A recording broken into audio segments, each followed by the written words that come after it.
Ben White doesn't want to be part of future England squads, and I think that's an absolute disgrace, in my opinion, from multiple perspectives.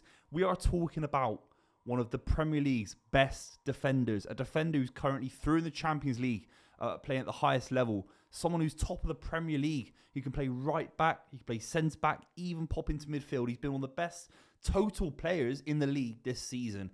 And somehow Gareth Southgate, I think, is culpable to some degree of freezing out, of isolating on some level Ben White, to the point where he doesn't want to be involved himself. And he's kind of made that clear through Edu, the sporting director at Arsenal as well. And we have to talk about it because he's one of the best players in the league. And England have a massive gap in that squad of world class. I think Ben White approaches world class territory in discussions these days. That's how good I think he genuinely is. He's still got a lot of room to go. He's only 26 years old. And how is he coming out and saying, I don't want to play for my country? There'll be an overview, and I'm sure there'll be people in this video in the comments saying that, well, he doesn't like football. He only likes playing for Arsenal. I think it's an absolute joke. It's an absolute joke, that argument, in my opinion.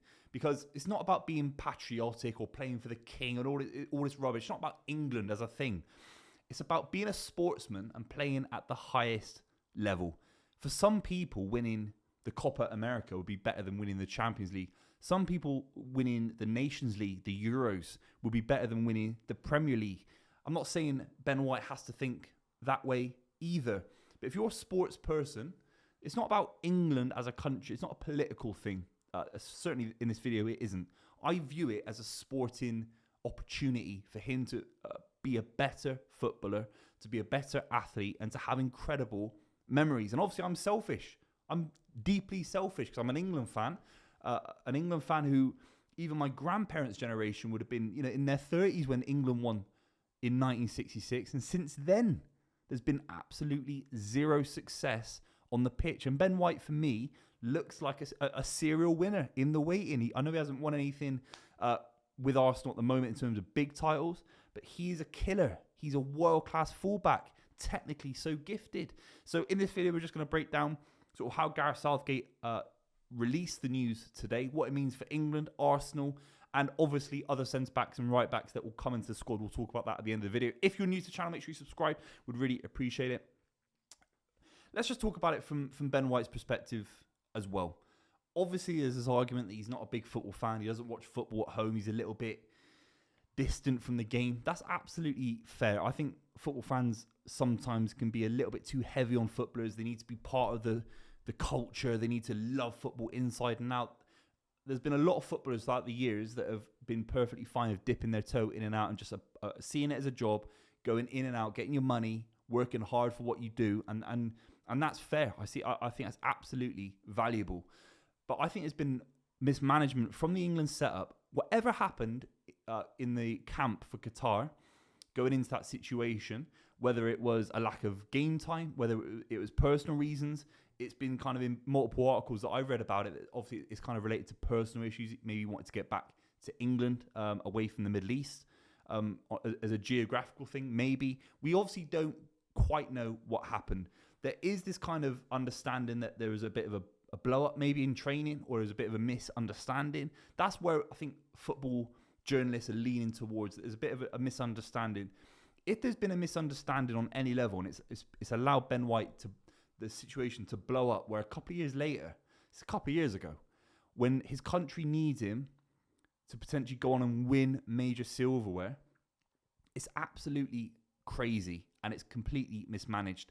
We'll talk about Ben White in a minute in terms of what I think about the situation if I was Ben White.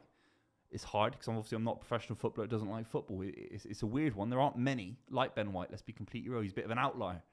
But ultimately, power and influence in this situation comes above Ben White, and it comes from the FA and it comes from Gareth Southgate.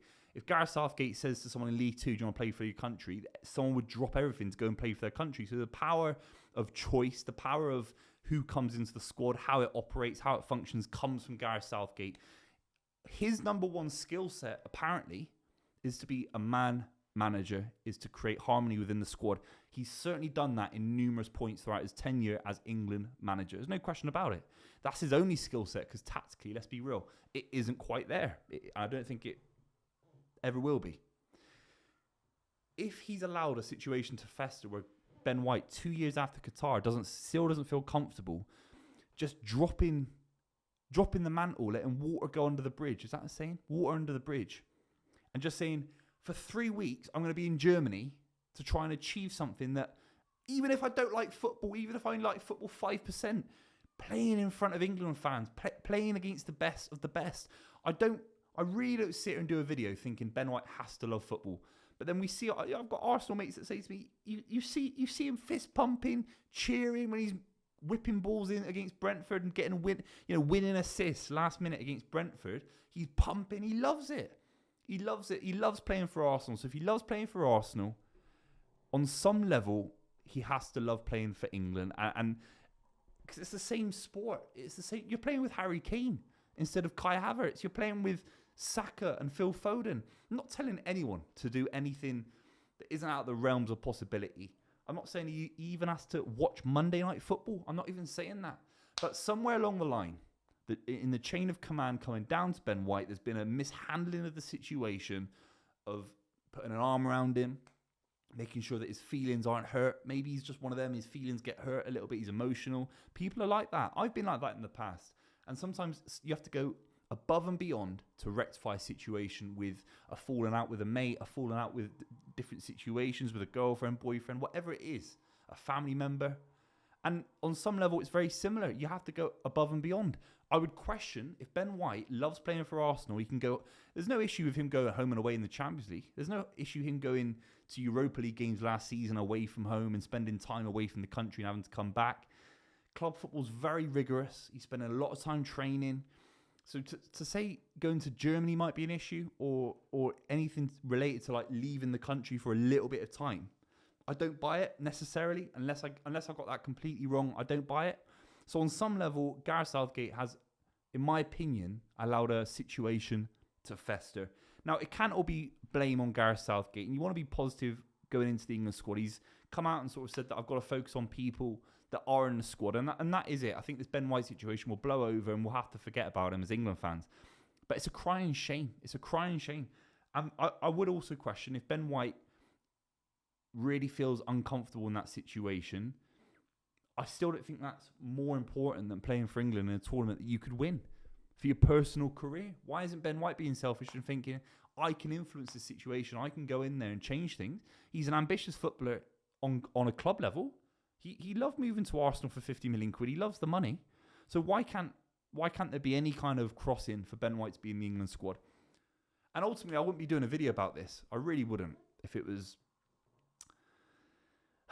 Ollie Watkins, maybe, or just like not a random player, but someone that was kind of, if it was Anthony Gordon, somewhat, in that department, there's loads of players that can play in those positions. But Ben White literally would make England so much better. You could play him in a back four. It alleviates that issue that we've got in that midfield situation where you think, can we play Foden, Bellingham and Rice without pace at the back, with only just John Stones as a world-class centre-back? Ben White becomes a far better option. Ben White becomes far more of a saving grace to Gareth Southgate. And he, on some level, was the missing piece.